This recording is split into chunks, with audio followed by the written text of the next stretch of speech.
ज़िंदगी में रवैयों की, अल्फाज की कितनी अहमियत है, ये हमें सुबह शाम अंदाज़ा होता रहता है। बहुत सारी दफ़ा होता ये है कि हम सिर्फ़ एक लफ्ज़ को सुनते हैं और वो लफ्ज़ हमें बहुत सारी खुशी का एहसास दिलाता है, और कई मरतबा ऐसा होता है कि एक लफ्ज़ ही जो है वो हमें कहीं दूर उदासी में, मायूसी में लेके चला जाता है। छोटे छोटे वाक़यात जो होते हैं वो हमें बहुत सारे सीखने के मौके उनसे मिलते हैं, लर्निंग होती है और हमारी अपनी लाइफ जो है वो सेट होती है।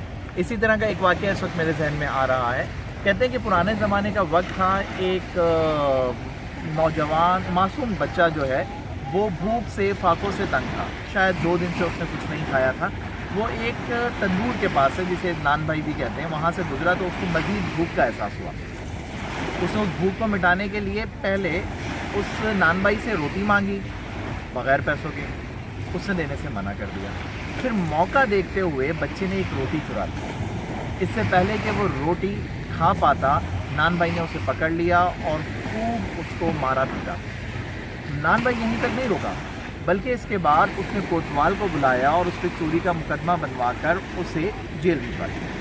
अब चोरी की सज़ा बुनियादी तौर पर हाथ का कटना, और उस नौजवान का हाथ काट दिया। अब एक रोटी जो कि चोरी ही है, उसकी सज़ा में हाथ कट गया। इसके बाद उसका जहन बिल्कुल मनफी हो गया, नेगेटिव हो गया कि यार ये क्या हुआ। फिर उसने सोचा कि बस अब हो गया है, मेरे साथ ये अलामत लग गई है, मैं चोर हूँ, तो अब मैं चोर बन के दिखाऊंगा। उसके बाद उसने एक ग्रुप को अपने साथ फॉर्म किया और बाकायदा इतना बड़ा वो ज़माने का डकैत बना कि पहले बताता था कि मैं चोरी करने आ रहा हूँ और फिर वो चोरी करता। इसी तरह वक्त गुजरता रहा। उसी शहर में उसे पता चला कि एक रेशम का ताजिर रहता है, जिसके घर पे रेशम का बहुत सारा माल आया हुआ। रेशम जैसे आज के ज़माने में आप समझ लें कि हीरे मोती, सोना चांदी। तो वो जो रेशम का कपड़ा था, उसने कहा मैं ये चुराऊँगा। वो रात को उस ताजिर के घर में पहुंचा और जिस कमरे में माल रखा था वहां तक पहुंचा। उसने एक बहुत बड़ी सी गठरी बनाने की कोशिश की, जिसमें वो सारा जो रेशम है उसे बांध के ले जा सके, लेकिन उसका तो एक हाथ कटा हुआ था, वो सही से गठरी को बांध नहीं पा रहा था। उस ताजिर की इस दौरान आँख खुल गई। वो उस कमरे में आया और उसने चोर को देखकर एक सवाल किया, क्या मैं तुम्हारी कोई मदद करूं? चोर को लगा कि मैं जवान हूँ, ज़्यादा सेहतमंद हूँ, ये मुझ पर हावी नहीं हो सकता, तो उसने गुस्से से कहा इस गठरी को ज़ोर से बांध दो। तो उस बूढ़े आदमी ने, उस ताजिर ने उस गठरी को बांध दिया। उसके बाद उसने कहा कि इसको मेरे घोड़े पर भी रख दो। फिर वो उसने घोड़े पर भी रख दी गठरी को, और वो डकैत जो है उस कपड़े को लेकर, उस रेशम को लेकर अपने जहाँ भी जाना था, अड्डे में, खंडर में, जो भी जगह उसने बनाई थी, वहाँ पहुँच गया। लेकिन वहाँ पहुँचने के बाद उसे ख्याल आया कि कहीं ऐसा तो नहीं कि ये बूढ़ा आदमी मेरे पीछे आ गया और फिर मुझे किसी तरह हिरासत में ले लेंगे लोग। तो इस बात को देखने के लिए वो वापस पलटा, यहाँ तक कि वो उसके घर के करीब पहुँचा तो वो बूढ़ा अपने घर से निकल रहा था। रात का पहर ख़त्म हो रहा था, सुबह का पहर शुरू होने वाला था। उसने उस बूढ़े को फॉलो करना शुरू किया, घोड़े को साइड पे बांधना, और वो बूढ़े के पीछे पीछे चलता हुआ आगे बढ़ने लगा। बूढ़ा मस्जिद में दाखिल हुआ। जैसे ही वो मस्जिद में दाखिल हुआ तो बहुत सारे लोग बड़े अदब से, एहतराम से उससे मुसाफा करने लगे, और उसके बाद उसे लगा कि अब कहीं ये सबको ना बता दे। लेकिन बूढ़े आदमी ने ऐसा कुछ नहीं किया।